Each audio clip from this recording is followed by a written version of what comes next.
let's get this camera recording like that, I hope. Are you on? Okay, haven't got long.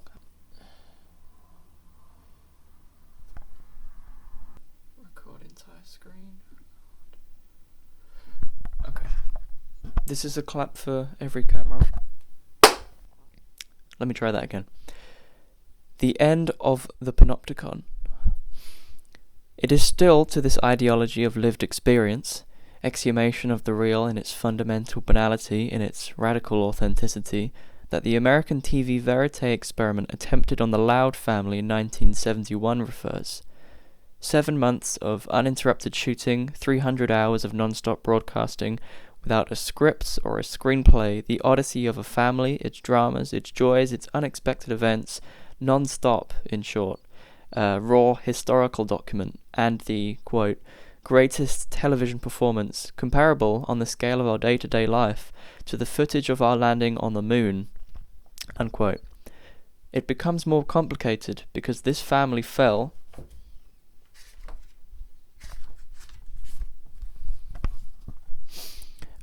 apart during the filming.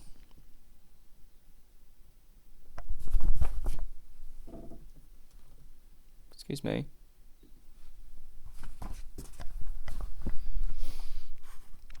A crisis erupted, and the Louds separated, etc. Whence that insoluble controversy? Was TV itself responsible? What would have happened if TV hadn't been there? More interesting is the illusion of filming the Louds as if TV weren't there. The producer's triumph was to say, quote, they lived as if we were not there, unquote. An absurd, paradoxical formula, neither true nor false, utopian.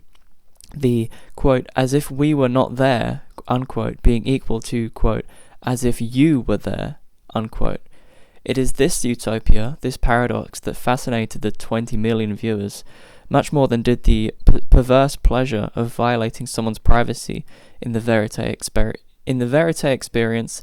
It is not a question of secrecy or perversion, but of a sort of frisson of the real, or of an aesthetics of the hyperreal, a frisson of vertiginous and phony exactitude, a frisson of simultaneous distancing and magnification, of distortion of scale, of an excessive transparency, the pleasure of an excess of meaning.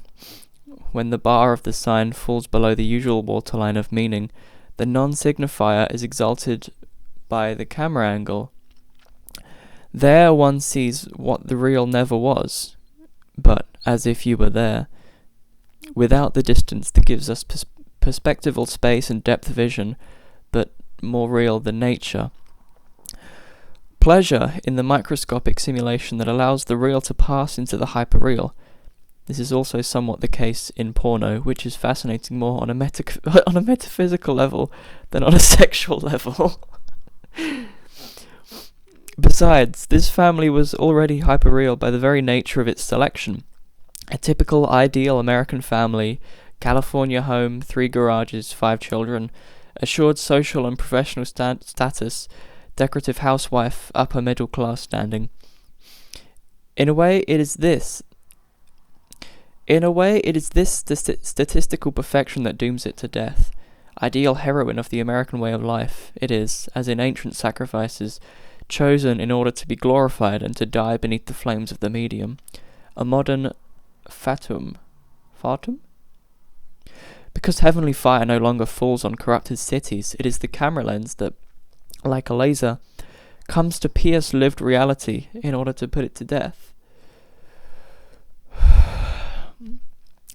Quote, the Louds, simply a family who agreed to deliver themselves into the hands of television and to die by it, unquote, the director will say. Thus it is a question of a sacrificial process, of a sacrificial spectacle offered to 20 million Americans, the liturgical drama of a mass society.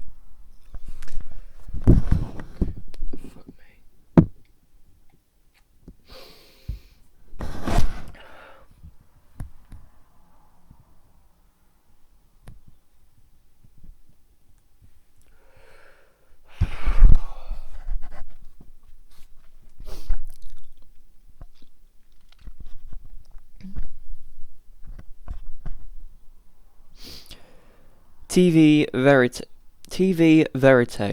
a term admirable in its ambiguity. Does it refer to the truth of this family or to the truth of TV? In fact, it is TV that is the truth of the Louds. It is TV that is true. It is TV that renders true. Truth that is no longer the reflective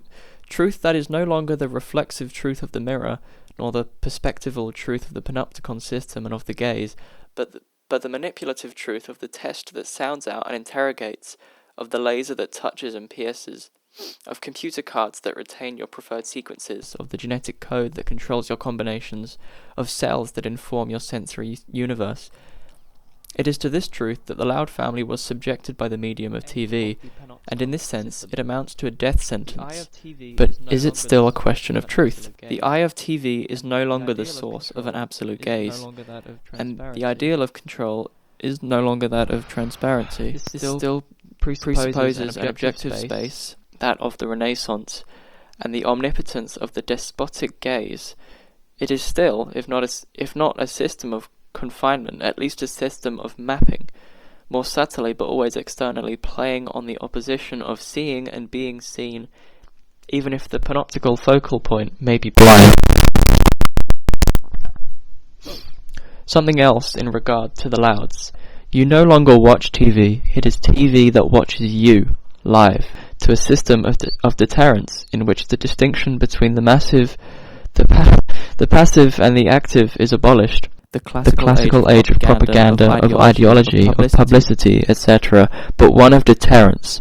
You are information, you are the social, you are the event, you are involved, you have the word, etc. An about face through which it becomes impossible to locate one instance of the model of power of the gaze of the medium itself, because you are information, you are always already on the other side. No more subject, no more focal point, no more center or periphery. Only information. Secret virulence? Chain reaction, flow implosion, and simulacra of spaces in which the effect of the real again comes into play. We are witnessing the end of perspectival and panopticon space. Television, for example, in the case of the Louds, is no longer a spectacular medium. We are no longer in the society of the spectacle, You're still going. of which the situationists spoke, nor in the specific kinds of alienation and repression that it implied. Laptop probably stopped. The medium itself is no longer identifiable as such, and in the confusion of the medium and the message, Yep, that's right. is the first great formula of this new era. You up there? Cut. There is no longer a medium in the literal sense. It is now intangible, diffused, and diffracted in the real. Okay, sweet. And one can no longer even say that the down medium here. is altered by it. Something that I don't know what it was. You cut. Sound recorder. Cut.